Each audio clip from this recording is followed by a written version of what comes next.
اخبار کوتاه، دقیق و مهم روز پنجشنبه. مولوی عبدالکبیر معاون سیاسی رئیس الوزراء گفته است امارت اسلامی نظام مشترک همه مردم افغانستان است و تلاش می نماییم که مشکلات را به گونه مشترک حل نماییم. خلیفه سراج الدین حقانی سرپرست وزارت امور داخله در یک نشست بزرگ با علما، بزرگان و مستفیدان قوم احمدزی گفت در جهان آن اقوام موفق شمرده می شوند که وحدت دارند و حکومت های موفق حمایت مردمی را با خود دارند. مولوی امیرخان متقی سرپرست وزارت امور خارجه گفته است اسعار بسیاری از کشورهای جهان در برابر دلار کاهش می‌یابد، اما پول افغانی در حال بالا رفتن است.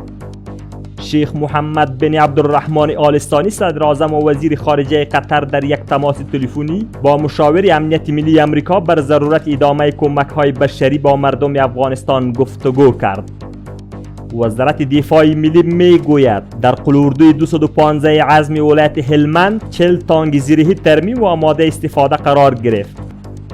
مسئولین شرکت قراردادی پروژه تونل های آبگردان بخش بندآباد فرا میگویند 86% کار کندنکاری این پروژه تکمیل شده و با کندنکاری 352 متر باقی مانده آن کار کندنکاری تونل های این بند به پایان میرسد.